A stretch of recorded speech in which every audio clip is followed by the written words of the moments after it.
Powered by the Montana Television Network. This is the 530 News on Q2, Montana's news leader.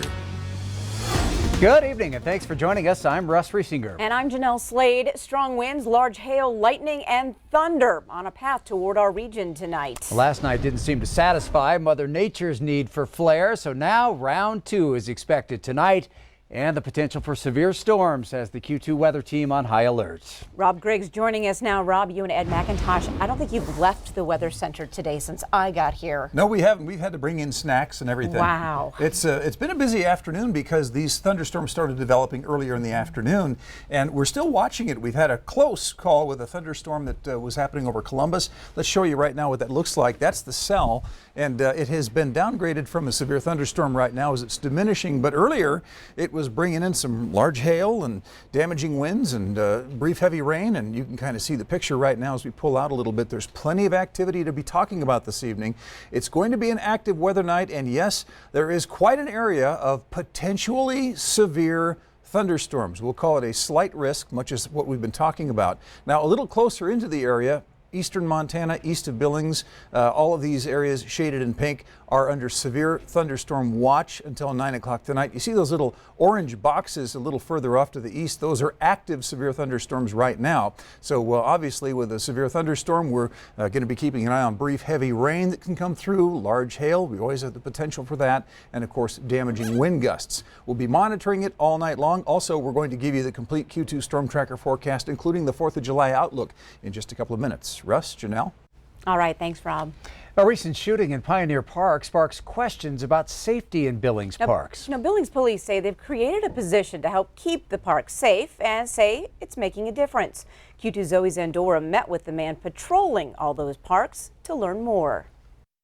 In 2017, the Billings Police Department created the Billings Police Park Officer position, a position funded out of the Parks Department budget from city funding. Officer Nicholas Lamb, he's been the Billings Police Park Officer from day one. To keep the parks safe and be here mostly primarily in the morning hours to help with the kid camps, clear out a little bit of the homeless populations who've been sleeping in these areas or these parks in the morning, and patrolling the parks during daytime hours. In the past few years, the amount of homeless in Billings has been an issue in primarily the North, South, and Dealer Park areas. I'm not sure if some of that had to do with the construction. It was a little harder to access in some of those nooks and crannies up in that area, but kind of in the downtown central area, the parks that border that area were having probably the most issues. Officer Lamb stays busy with over 100 parks to patrol in the Billings area. And one of the most common problems he says he comes across is people drinking in the parks. We have been able to really, last summer kind of hammer down on some people with lots of citations and tickets and let them know you can't drink in the parks, you can't be here after hours.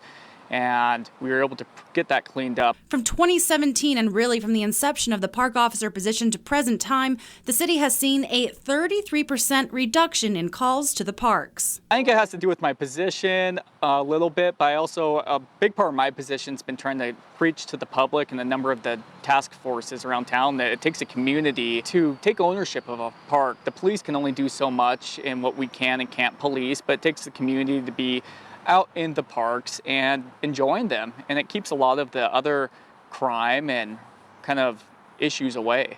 In Billings, Zoe Zandora, MTN News. Now, Officer Lamb says don't hesitate if you see something suspicious to call a non-emergency line, or if you think you're in danger, call 911. It's always better to be safe. In other news tonight, a Billings businessman pleaded guilty today to $43 million in wire fraud. 47-year-old Todd Kaptur changed his plea this morning in a New York federal courtroom. Kaptur initially faced 3 federal charges: conspiracy to commit wire fraud, and aggravated identity theft, but just pleaded guilty to wire fraud. Now, earlier this year, Kaptur was accused of defrauding nearly a dozen banks across the country in a scheme to buy oil tankers through a loan from a Canadian bank. Now, that scheme began in January 2016 and lasted through April of this year. Now, Kaptur is scheduled to be sentenced on November 8th in New York. A hearing in Helena federal court today in a long-running case accusing the FBI of failing to properly investigate the death of a Crow tribal member. MTN's Jonathan Ambarian reports the victim's family sees the case as part of a pattern of unequal law enforcement on reservations. The family of Stephen Bear Crane says they don't believe all the questions about his death have been fully answered. We just want justice for him. On Tuesday morning, the family came to Helena for the latest hearing in their long-running federal lawsuit, claiming the FBI acted in a discriminatory way, handling his case differently than they would for a non-native person. We felt that there was some questionable things in the investigation. The hearing was held in federal court, so no recording was allowed inside. In 2005, Bear Crane was shot and killed at a ranch on the Crow Reservation. The U.S. Attorney's Office presented the case to a grand jury, which declined to prosecute the man who shot him. Bear Crane's family argues the FBI's investigating agent didn't put enough weight on evidence that the shooting might not be self-defense. Patricia Bangert, the family's attorney, alleged the investigating agent had a stereotypical view of Bear Crane and assumed he was the aggressor. That was how the case started, and the investigation proceeded to an inevitable conclusion when you start with the stereotype that Stephen Bear Crane was responsible for his own death. Attorneys for the U.S. Department of Justice representing the FBI said the decisions made during the investigation were up to the agency's discretion, and there's no clear action the FBI should have taken that it failed to take. They have asked for a summary judgment in the case. This hearing comes as families around the state continue to raise concerns about the investigations into missing and murdered Indigenous people. Several dozen people were in attendance Tuesday to support the Bear Crane family. It was just so overwhelming. I mean, we are so grateful that that they came out and supported us. Bangert said regardless of what happens in this specific case, they want to make a statement about what they see as an issue of fundamental fairness. It's important that someone recognize that this is happening, and until people recognize what's happening on reservations to Native Americans, nothing's going to change. In Helena, Jonathan Amberian, MTN News. Make any immediate decision on the case during today's hearing. Well, today, a recently solved Yellowstone County cold case is the subject of a true crime segment on national TV. Q2's Samantha Sullivan shares why Dr. Oz was interested in the case of Linda and Clifford Bernhardt. Sammy?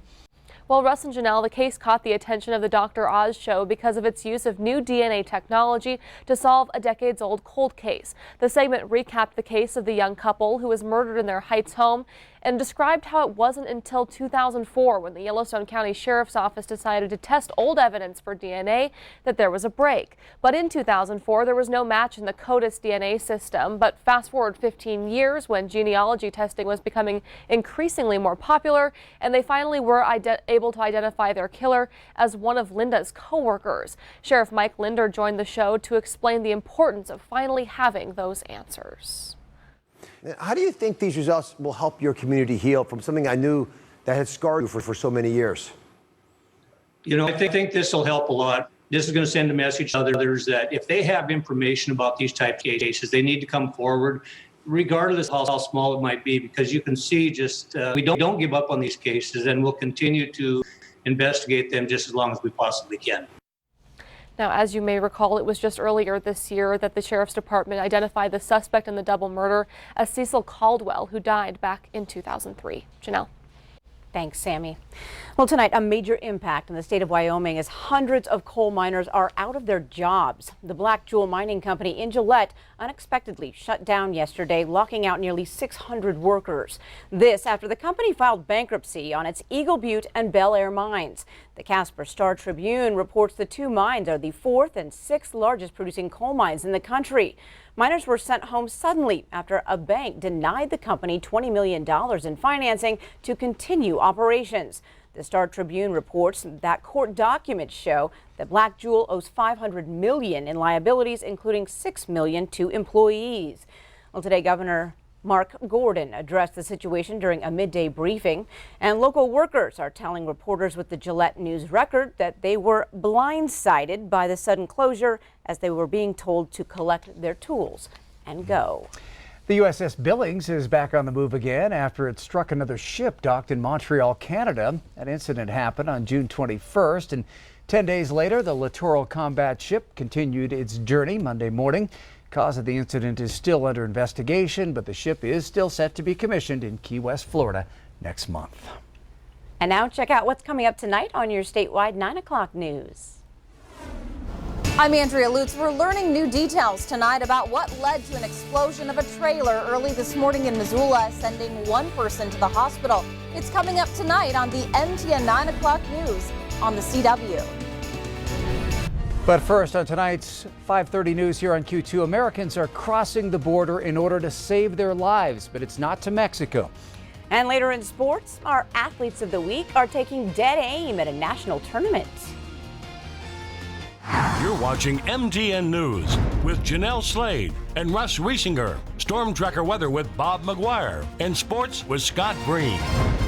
This is the 5:30 news on Q2, Montana's news leader.